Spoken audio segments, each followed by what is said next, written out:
And thank you for joining, whether you are listening to this live or listening to the recording. So happy that you've taken some time. My name is Aaron Kraus. I am Coalition's Security Engagement Manager.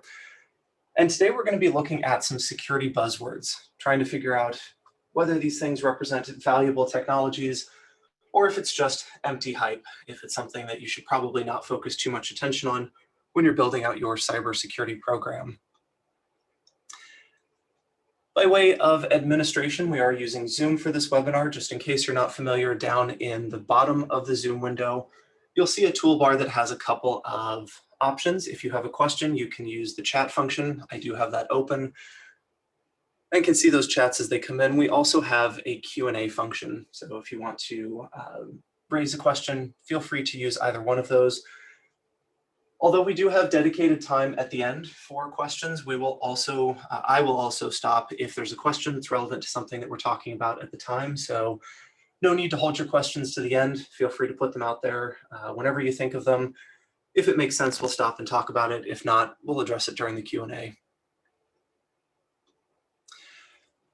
For those of you who are Coalition policyholders, an extra welcome. So glad that you were able to make this. For those of you who might not be familiar with Coalition, we are the fastest growing provider of cyber insurance in both the US and Canada, and we take a somewhat unique approach compared to our peers.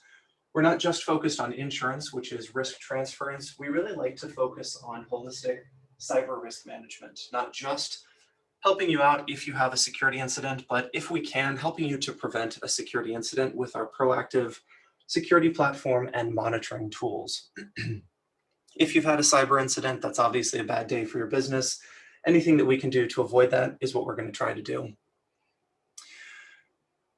Great question in the Q&A. Participant audio is not active due to the number of folks that we have. So if you do have a question, unfortunately, you'll need to either use the Q&A or the chat box.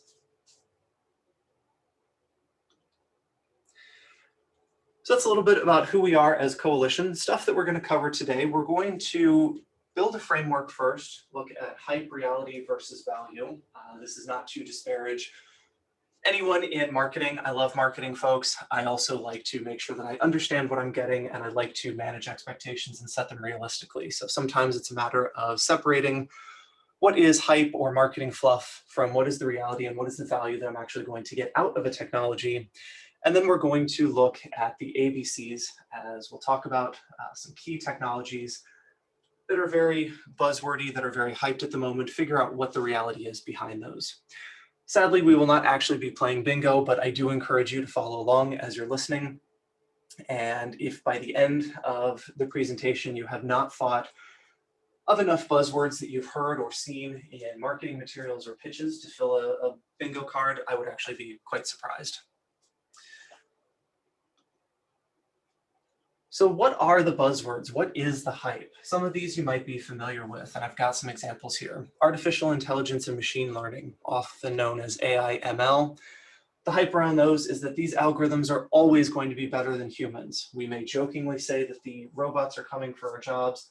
In reality, it's software that's coming for our jobs. Artificial intelligence is going to make us all redundant. I actually attended a presentation where this phrase was used, bananas on blockchain. My first thought was that would actually be a really cute 21st century children's book. When I was growing up, it was rabbits on roller skates. Kids these days have their bananas on the blockchain. This was actually a serious pitch for how to use blockchain to ensure the integrity, I guess, tree to table, in this case of bananas, but talking about agricultural products in general. And I'm just not sure that I have a problem that needs to be solved with the provenance of my bananas. It's not a Picasso, it's a banana. I don't really care that it's on the blockchain and I can prove which tree that it came from. Although it's a rather old technology in terms of how long it's been around, about a decade, the cloud is still very much full of buzzwords, full of hype, and full of a lot of misunderstanding as well. You'll see cloud solutions pitched as solving everything related to security, everything related to IT spending, everything else that is wrong with IT. It's going to somehow magically transform things. It's a silver bullet that will take care of all of these problems at once. An emerging area, the deep and the dark web. A lot of folks have heard of this now. It's starting to show up in marketing materials. We're going to do a quick definition of it a few slides from now to help you understand what those terms actually mean. because it's just an emerging area that people are becoming aware of, we're starting to see people confused. Is this a scary underground place that I should never ever go to? Or is this a useful source of information? Is there something that, that can be potentially useful for my cybersecurity program?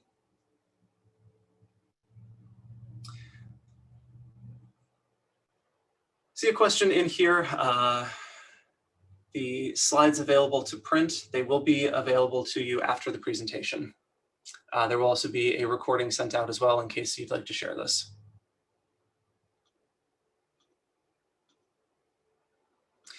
Adding on top of the buzzwords and the hype, we have some of my favorite marketing terms as well. You'll see solutions positioned in cybersecurity that are based on artificial intelligence and machine learning, or that are implementing the blockchain. And then you'll also see this additional shine added to them, that it's a tool that's a single pane of glass. It centralizes all of your cybersecurity tasks, or it is a turnkey solution, or it just works out of the box. As someone who spent 15 years in both IT and security, I know that nothing is a single pane of glass. There's always an additional system that I have to look at. Nothing is truly turnkey. I always need to do some additional configuration. Anyone who has worked in financial services or the military will know that when you see bank grade security or military grade security on marketing material, institutions in those areas typically do not have the best security. Sometimes things are held together with chewing gum and duct tape. But again, these are words added on top of the products to make them seem more robust, and figuring out what's the actual value behind them is critically important. Continuing the discussion of hype, there is a very useful tool known as the Gartner hype cycle, Gartner being the research organization. And they've actually identified a life cycle that products and technologies and innovations follow, characterized by a progression starting with an innovation, so there's some trigger, moving through a period of over enthusiasm, the peak of inflated expectation, as it said, and this is where you find most of these buzzwords. This is where you find technologies in search of problems to solve, being sold and marketed with way overinflated expectations. Of course, the tools fail to live up to their expectations, so we bottom out into the trough of disillusionment. These formerly hot and sexy technologies are yesterday's news and nobody wants to touch them. But because there is some intrinsic value, people eventually figure out what to do with them, how to make them work. We move through the slope of enlightenment into what Gartner calls the plateau of productivity. And that is kind of the place where value begins to be demonstrated, either crossing over from the slope of enlightenment to the plateau of productivity, or once you actually have a robust solution integrated into a cybersecurity program that is generating productive results.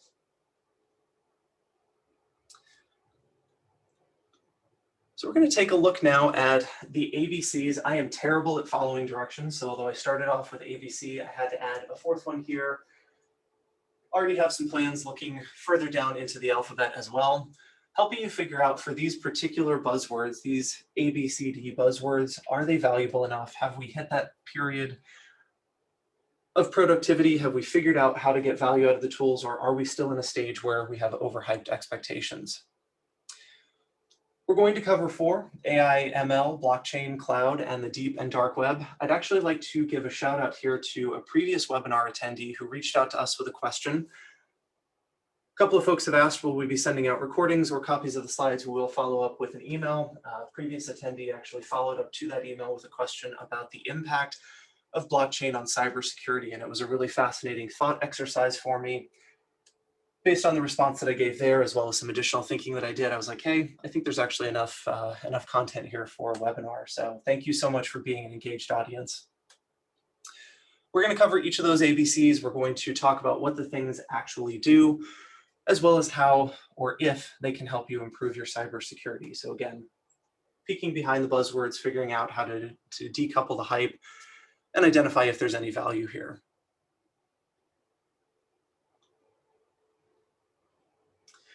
Looks like somebody's having some audio trouble. Bear with just a second.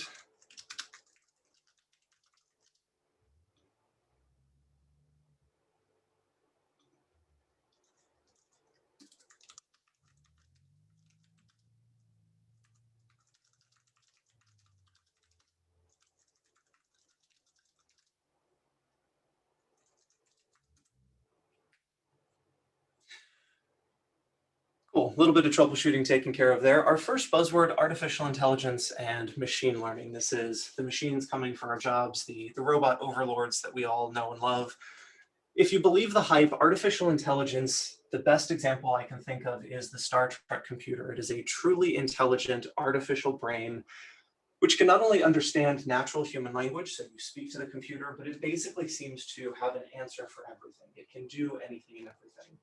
Obviously, being a sci-fi show, the computer in Star Trek has the wonderful ability to do whatever the writers need it to do in a particular situation.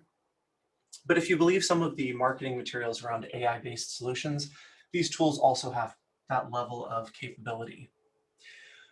Machine learning, important to know the definition there, it's actually the way that we train computers to do things, as the name would imply. We teach the machines. The hype around machine learning, though, is this is how we train computers to be smarter than we are. We construct an algorithm or a set of steps for a machine to do a set of tasks. And then we train it with a data set, and it will be more flexible, more intuitive, and therefore better than a human being in all circumstances. Basically, the key takeaway here is that AI and ML-based systems can replace any human being, any other previous system. They can replace all the things. The reality behind these systems is human language is actually contextual and very hard to understand. It's also the case that we don't fully understand how human intelligence works. If you look back at science fiction and even futurist predictions from like the 1940s and 1950s, we figured that computers would be doing all sorts of amazing things without the need for us to program them. And what we've actually learned is, A, we still don't quite understand how the human brain works. So replicating that type of intelligence is very, very difficult. And human languages are actually very tough to understand. There are things like idiomatic expressions and sarcasm, which in some cases don't translate across human languages. And in many cases, it's impossible for a computer to understand if someone is being serious, if they're being literal, or if they are using sarcastic expression. We do have some basic, I would say, infant stage artificial intelligence and machine learning. This is very much an emerging field. It's also a very unproven field. We have some serious issues around artificial intelligence and machine learning creating unpredictable or undesirable outcomes. Many of you may have seen facial recognition can suffer from some issues. Machine learning is used to train facial recognition models to identify faces. If you don't have an appropriately diverse set of faces, the facial recognition model will not be able to identify people with different skin tones or different facial structures. Slightly more humorous example, Tesla's autopilot feature uses machine learning and artificial intelligence to identify other cars and things on the road, animals, traffic lights, stop signs. When Tesla's first launched in Australia, they were completely stumped by kangaroos because the size of the animal and its position in the air, the autopilot had no idea what to do with it. It had never encountered an animal that jumped like that, and it was also that size. It could identify birds, but kangaroos obviously were too big to be birds. A human being in that situation, obviously, when we hear about settlers first landing in Australia, they were stumped by many of the wildlife there, but they had mental models that they could adjust to figure out what to do with those animals. A human being can figure out how far away a kangaroo is using our depth perception and take appropriate action to either avoid or continue driving to pilot the vehicle. Tesla's autopilot did not know what to do, disengaged, and handed control back over to the human being. So even one of the most prevalent examples of artificial intelligence, stumped by an animal that it had never seen before. Another reality that's important to note, many solutions that you see being sold as artificial intelligence are really just very sophisticated algorithms. They are computer programs that can anticipate a number of different scenarios and have actions pre-programmed that they can take in those scenarios, but they're not truly artificial intelligence. Tesla's autopilot is a great example. It doesn't know what to do when it encounters an animal that it has never seen before. So given that hype and reality, what is the actual value of AI ML? When we talk about cybersecurity, there is a lot of repetitive work like monitoring network traffic that we can replace human beings with machine learning models to identify suspicious network activity, to identify suspicious or suspicious or anomalous cybersecurity activity. We also have to do what's called tuning security devices. There is no one size fits all. Everyone's network is set up a little bit differently. Everyone's employees behave a little bit differently. So security devices need to be tuned to understand what is normal for your environment. And that is actually a very good use case for machine learning to help train this tool to recognize suspicious activity on your network. So anywhere that you see machine learning implemented for device tuning, that's actually a pretty good use case. Artificial intelligence in cybersecurity is a great supplement for human analysis efforts. It can look at very large data sets. It can make connections that would take human beings much longer to do just based on the volume of data. So it's very useful in support functions for things like digital forensics and incident response, commonly known as DFIR, as well as threat hunting, identifying new and novel things like malware. And a great example where this has been implemented, endpoint detection and response, EDR, often implements artificial intelligence to identify emerging strains of ransomware, things that we've never seen before. And in fact, some of the tools that Coalition partners with, Malwarebytes and SentinelOne, both EDR solutions, actually do implement artificial intelligence and machine learning to more quickly identify and protect you from threats like ransomware or other types of malware. Key takeaway on this buzzword, both AI and ML are useful as supplements to, not quite yet ready to replace human beings performing repetitive cybersecurity work. So don't think that you're going to make all of your security analysts redundant by putting an artificial intelligence tool in place in your security monitoring system.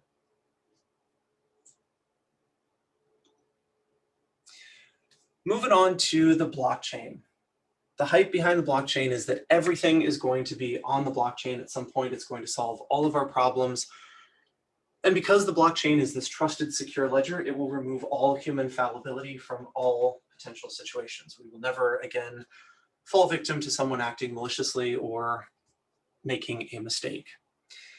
The reality is that blockchain, again, is an emerging technology. It can supplement existing mechanisms for trust and integrity, and in the future might actually be able to replace some of them. But we have a number of factors preventing us from going all in on the blockchain. One is that existing structures already exist for verifying things like trust and integrity. We have functions like lawyers, like escrow accounts for both money as well as software. Blockchain could replace those, but it is a new untrusted technology. We have a trusted, if somewhat cumbersome, alternative. The speed of evolution to that new, better thing is, of course, going to be a little bit slow. To answer the question that came in from the previous webinar attendee, blockchain by itself does not really offer any inherent cybersecurity benefits. It is a secure ledger. It records transactions or records activity. Of course, it can be used to record criminal activity. So every ransom that is paid when someone gets hit by ransomware and pays in cryptocurrency, that is recorded on a blockchain somewhere as a cryptocurrency transaction. In and of itself, the blockchain in that case is not offering any cybersecurity benefits. It's actually accruing benefits to the bad guys. So what can we use this for to get some actual value? Blockchain is a great tool, has some great potential for situations where a decentralized trust source is needed. And as an example, right now, most of the traffic that we send on the internet, both web and email traffic, is secured using digital certificates. This is a way for someone to prove their identity so that you know when you connect to an online banking session, you're truly connecting to your online bank. Digital certificates require verification of identity and also need to be renewed pretty frequently. There's a significant amount of overhead. A defensible, provable, blockchain-based identity that can be referenced anytime in the future that does not need to be renewed the way that a digital certificate does could actually be quite useful. However, digital certificates are a mature, robust technology that exists. We have pretty good systems in place, so the speed of transition from that older system to the blockchain is going to take a while. Some of the benefits of the blockchain, it can implement things with additional speed, can reduce the time needed, as well as the costs compared to human-powered solutions like escrow, lawyers, or trusted third parties getting involved to provide integrity or trust services. The drawback, of course, because this is a technology system and technology systems are fallible, we need to be able to trust the blockchain. And I think many of the large technology companies like IBM went all in on blockchain a few years ago and realized that in many cases they had some problems that they needed to sort out before this was quite ready for prime time. Great example of a digital identity solution. The country of Estonia went all in on electronic government when they broke away from the Soviet Union. So everyone in Estonia is issued a digital identity. A large portion of the population was actually hit by a flaw in the digital identity system that caused their digital identity to no longer be trustworthy. So they had to get it replaced. They had to update things like bank accounts, school records, employment records. It was a significant amount of work, a significant problem. Just imagine trying to do that for an online banking scenario where you have to get all of the online banking users to go and do some update because your blockchain wasn't trusted. Next up, I put in quotation marks the cloud because I still see a lot of confusion about what exactly cloud is. We're not going to do a deep dive into the various cloud service models. I'm sure many of you, however, are at least familiar with some of the major cloud service providers. You have your infrastructure providers like Amazon Web Services and Microsoft Azure.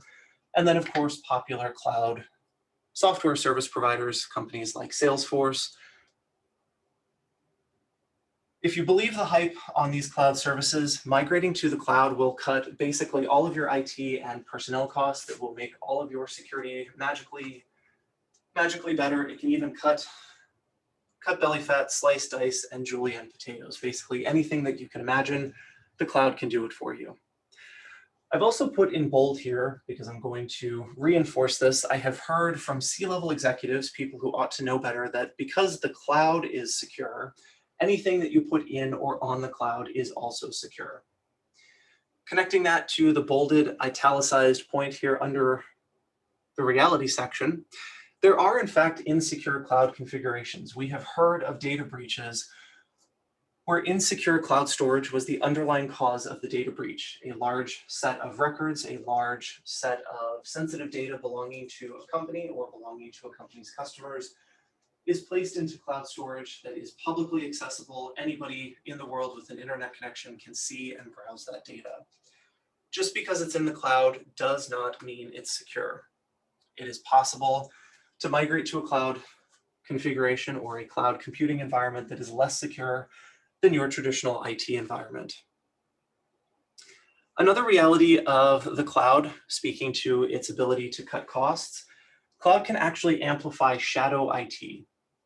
Technical term here basically means IT systems that are created or managed outside the purview of a corporate IT management governance structure. Instead of the IT department setting up a cloud computing service, anybody in the company can sign up for one. That is shadow IT. It's being managed outside of your security program, which means if you do have security controls in place, they may not be applied to that shadow IT environment.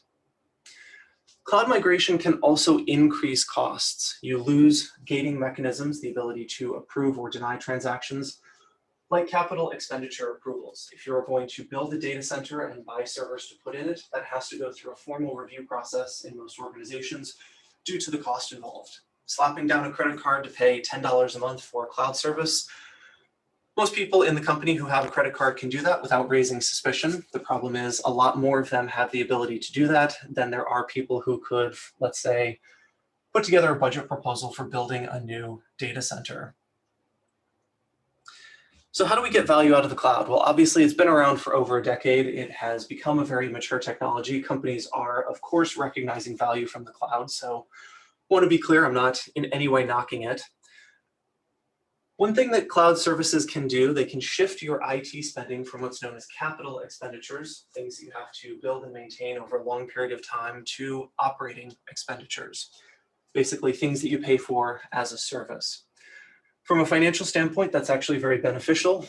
In most jurisdictions, OpEx, as it's known, operating expenditures, is treated as a business expense, which reduces your taxable income. So a lot of cloud migrations are actually being driven for financial benefits. We can shift our IT spending and recognize the tax benefits as a result. It is, of course, possible to configure the cloud with proper security and use it without having any loss of security compared to your legacy or on-premises applications. Within cloud service models, there is what's known as the shared responsibility model that basically delineates how you as the cloud consumer and how your cloud service providers share responsibility for securing the cloud environment. Obviously, Amazon or Microsoft are responsible for the physical security of the data center and all of the servers in it. You as the consumer are always responsible for the security of the data that you put in the cloud. If the data is too valuable or too heavily regulated to go into a cloud environment, it is your responsibility to ensure it does not go into the cloud, or that it has appropriate compensating controls like encryption applied. And then in the middle, who's responsible for configuring applications, operating systems, security monitoring tools, that's where the sharing takes place. In some cases, it's the provider. In other cases, that falls to you as the consumer. With proper governance, for example, understanding your responsibilities under the shared responsibility model with appropriate oversight and compensating controls, as well as realistic expectations for what the cloud can do, cloud computing can, of course, be a win-win situation. You do either save some money or you have the ability to shift expenses to a more favorable accounting. Of course, you don't want to lose that control over your security. For those of you who have either signed up for Coalition Control or are Coalition policyholders, Coalition offers automated scanning and monitoring. This can help you shine a light on shadow IT. It can help you identify those cloud services that may have been spun up without official approval from your IT department. So that is a good example of a governance and compensating control mechanism that you can put in place to help you get ahead of this problem, to help you understand what's going on in the cloud environment and make sure that you're using it appropriately. Great question that came in here from Trent. If someone is using a cloud service, does it absolve them from responsibility in a cyber loss if the cloud server is stating that they are secure? The answer to that is unequivocally no. If the data belongs to you, if you are the data owner or the data controller, it does not matter who suffers the loss. It is legally your responsibility. Over in the EU, GDPR, the General Data Protection Regulation, here in the States, California's privacy law, Virginia, as well as the one in Colorado and New York State, have all stated that if you as a company are collecting data, if you are the owner of that data, you retain legal liability and responsibility, regardless of where the breach actually occurs.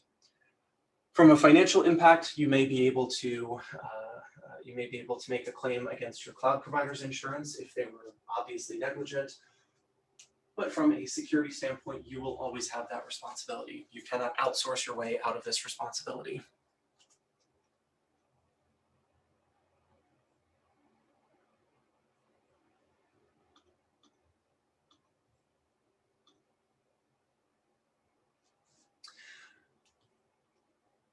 Looks like we had a chat come in here as well. Deb, apologies. It looks like you may have some issues with the screen share. Doesn't seem to be affecting anyone else. If anyone else is stuck and not seeing, I currently have deep web and the dark web as a slide up. If anyone else is not seeing that, please let me know. Otherwise, Deb, to your question, it might help if you drop from the webinar and rejoin, or give it a second, should get unstuck there. Our last technology, the one that I decided to throw in here because it's such a cool topic, I couldn't talk about buzzwords and not talk about this, the deep web and the dark web. The hype around this is that the deep or dark web is literally the most wretched hive of scum and villainy on the internet. It is a bad, bad place that you should never, ever visit. Alternately, the hype around this is that you must have what's known as a threat intel service, threat intelligence, which is monitoring the dark web to find out what criminals know about you or else.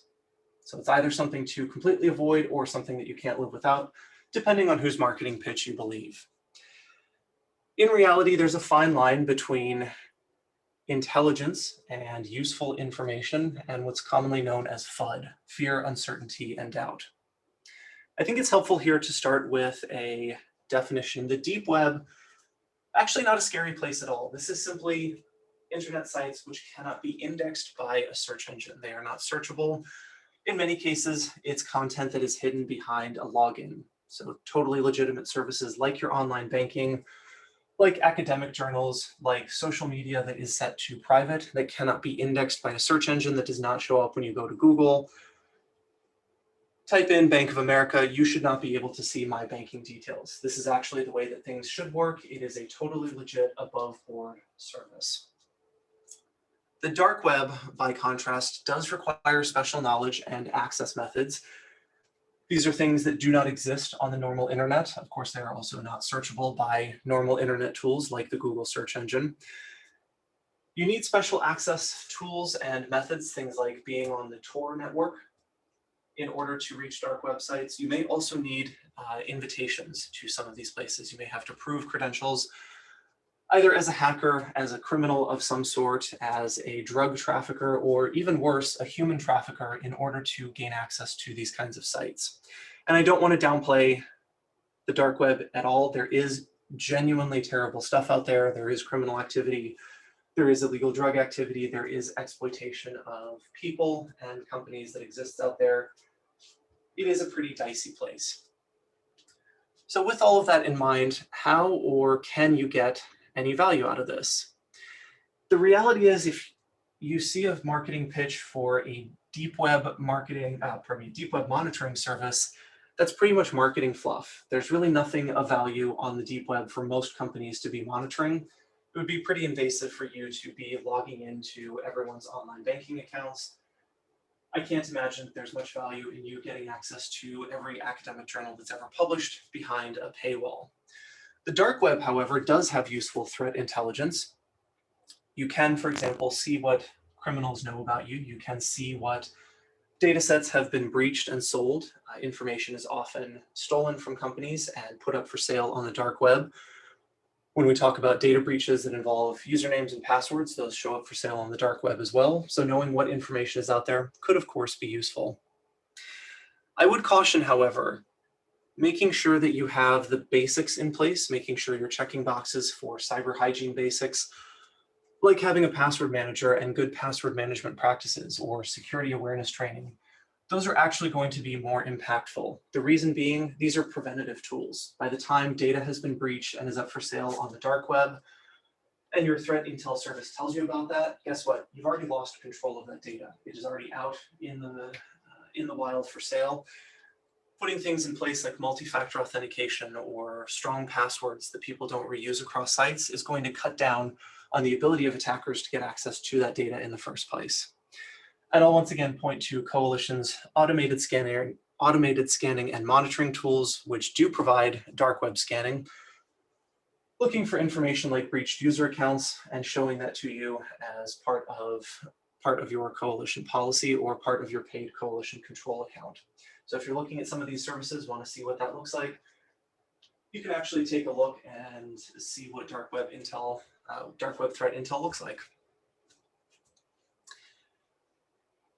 Final thought here, key takeaway for all of these buzzwords, for any new or emerging technology: any innovative tool and service can be valuable when used properly. Of course, anything that is totally brand new, bleeding edge, may also not be incredibly valuable. Some people like to live on the edge. Some people want to have the latest and greatest. Living that lifestyle means you have to make certain trade-offs. Sometimes features don't work as expected. Sometimes features are missing altogether, or they haven't quite figured out how to make it valuable. It's important, if you want to be on that very bleeding edge, to keep your expectations realistic. Of course, you could also wait until the hype period is over and you start to achieve value. On the Gartner hype cycle, you get to that plateau of productivity. It's important, of course, then to keep expectations realistic as well. Most importantly, key takeaway here, do not go chasing shiny objects at the expense of the basics. Make sure that you have the basic cybersecurity tenets, things like good password management, multi-factor authentication, and the like, in place before you put these fancy tools in place. Final note as well, you'll receive information about how to grab a copy of Coalition Cybersecurity Guide. If you're interested in the basics, we cover 10 of the most important things that you can do to secure your business, anything from email security to multi-factor, as well as backups. You can grab a copy of that guide here, and again, there will be additional details in the emails that you receive as a follow-up.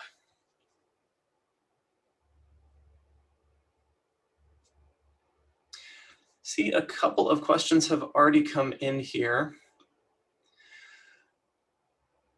Great question in here about cyber policy and benefits and social engineering. We will not be discussing that in particular. Everyone's insurance policy is a little bit different depending on coverages and limits. So Jesse, I would encourage you have that conversation with your broker to identify the coverages that you've actually purchased as part of your policy. Great question in here from Wes. How do you protect MFA? Couldn't a hacker change the phone number on file so that they receive the login approval? That's a pretty tricky answer. In general, in order to change the phone number that's on file, you have to be able to log in to the multi-factor authentication service. So that would be a good example of why you need to have strong passwords. If you're using that MFA to protect multiple services, each of those services should have a unique password so that even if one of them is breached, that doesn't give the attackers the ability to log in and, let's say, change the phone number on file for the MFA. Things like multi-factor authentication and single sign-on, known as SSO, do represent single points of failure. If someone breaches those, of course, they do then have access to all of the other accounts protected by them. Obviously, again, with MFA, if you have a unique password on each site and MFA available, rather turned on, the attackers are not going to be able to use that MFA access to do much of anything else. They've just breached that one system, so you have the ability to isolate. Because it's a centralized control, you also have the ability to cut off that user's access from the central point.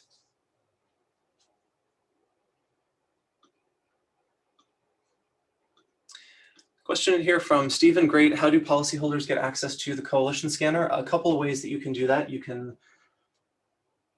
sit back and do nothing. That is the easiest. Coalition runs these scans on behalf of our policyholders on a continuous basis. If we find anything of critical vulnerability, we will actually send you an email letting you know that. You can also sign up for Coalition Control. We'll be sending that out. It's in beta right now. We'll be sending out some details about that here in the very near future, and that will actually give you access to all of the data in an application. You can also reach out to help at Coalition and get access to that beta early if you're interested.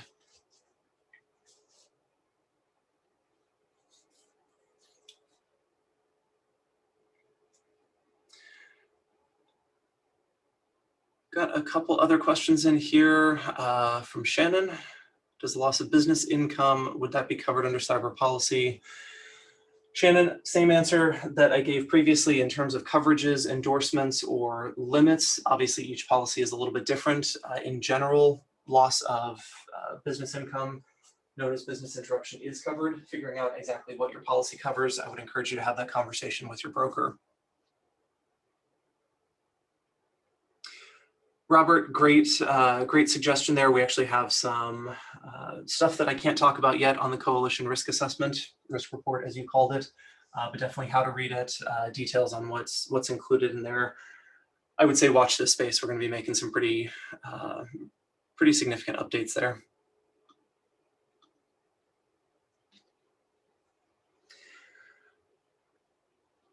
Any other questions, comments, thoughts, ideas? You're welcome to ask them live. Of course, you can follow up as well. Be on the lookout for an email that will include information about the cybersecurity guide, as well as access to the recording. If you'd like to ask us any questions, you can also respond to that email. Things that you think about after we break, always happy to see those. And who knows, you might be the inspiration for next month's webinar.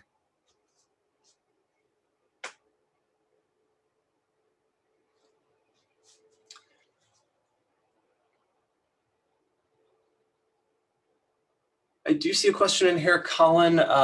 Not sure exactly what that might be in reference to. I would encourage us, let's take that offline. If you want to follow up to the email, or if you want to start a conversation with help at Coalition, help at coalitioninc.com. We can dive into that one in more detail.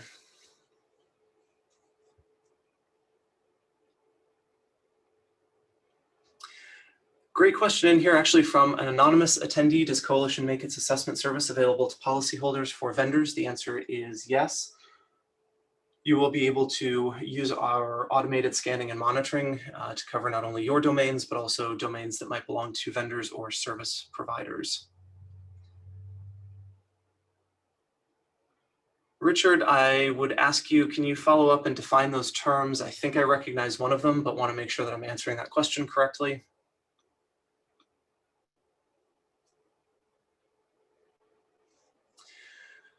Catherine, great question. The risk assessment was performed when you applied for insurance, so look out for what's known as the Coalition Risk Assessment, CRA. That would have been a PDF emailed by your broker.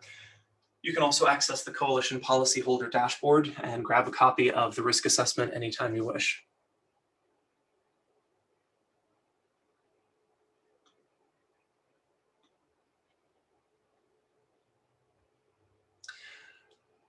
Thomas, great question. Coalition's partners, you can access all of those from the policyholder dashboard or via Coalition Control if you've signed up for that. On the policyholder dashboard, they are called apps. We have a services section on the Coalition Control site that actually lets you access all of the partners, shows you details about the services they provide, and in some cases, if there's a discount available, what that discount is and what it applies to.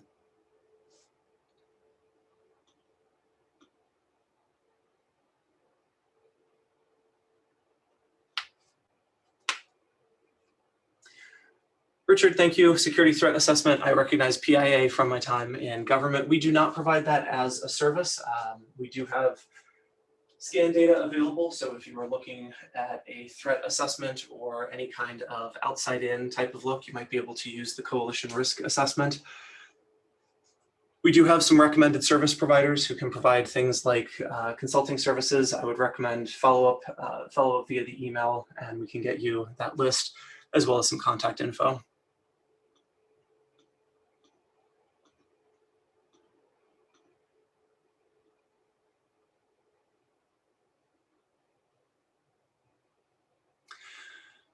Any comments on Google Password Manager? It is better than nothing in general. I prefer standalone password managers versus the ones built into browsers just because of some of the security vulnerabilities that we have seen in browsers. So I would definitely recommend a standalone solution, something like LastPass, 1Password, tools like that.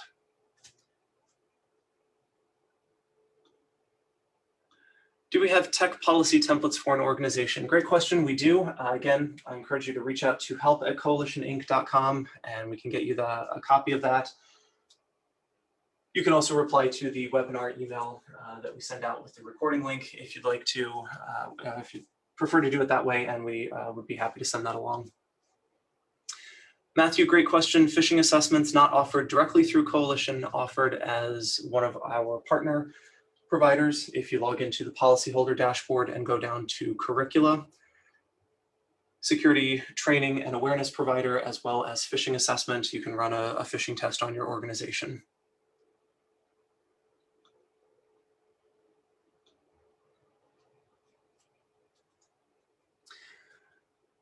Can a policyholder set up an appointment to obtain technical support from Coalition to run the script for critical updates? Not sure exactly what that's in reference to. I'm assuming that is probably a Microsoft Exchange, just given that we've seen some pretty significant Exchange vulnerabilities. Definitely reach out to help@Coalition.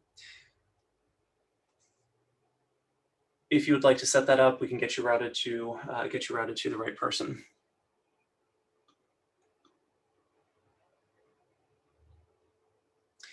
Mitch, great question here in the chat. What happens if a password manager gets hacked? Obviously, all of the passwords could potentially be exposed.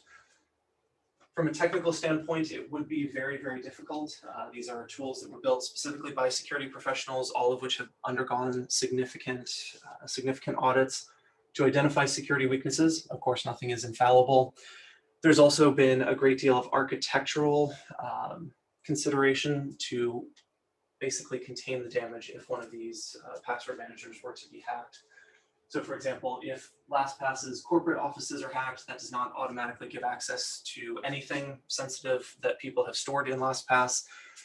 If an individual's LastPass vault is hacked and they're part of a company, it would not necessarily grant the attacker access to any other user's password vaults. So still not a great thing to have happen, but again, there are some safeguards in place.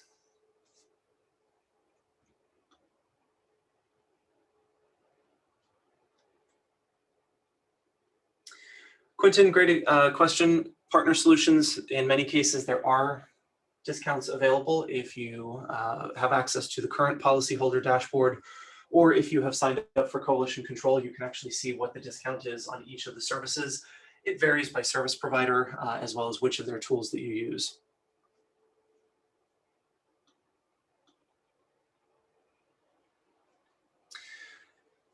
Ian, a question about RDP, great question. Depending on what you're trying to do, that answer will vary. Replacing RDP, Microsoft's Remote Desktop Protocol. In some cases, moving to something like RD Web or RD Gateway to expose remote desktop to the internet can be a solution as long as access to that is not available directly from the internet. So we recommend that you put RD Gateway or RD Web behind a proxy or a VPN. We've also seen a large number of policyholders migrating from legacy on-prem applications where they need remote desktop to access them, and instead migrating over to things like cloud-based applications as a replacement. So it gives people the ability to securely access those tools from anywhere because the access is built into a browser. So really depends on what your use case is.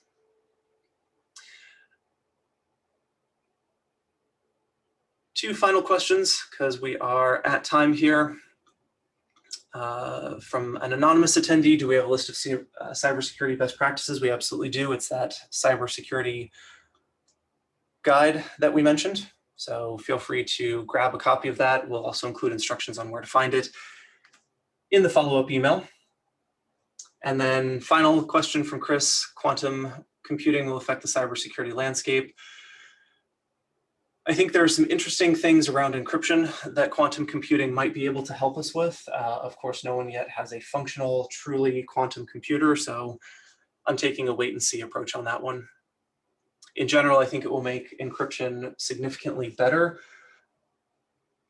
for any new use cases, and it unfortunately will also give us the ability to break existing encryption, so kind of a double-edged sword there. Like I said, we're at time here. Thank you all so much for joining us. It's been my pleasure to cover these ABC buzzwords with you. Mentioned a couple times, if you have any questions, you can reach out to help@coalitioninc.com or help@coalitioninc.ca. You will also be receiving a recording of the webinar, as well as links to some of the documents that we mentioned as a follow-up email. So if you have any questions or follow-up thoughts, please feel free to respond to that. Thank you all once again. Hope you have a great day and enjoy the rest of your day.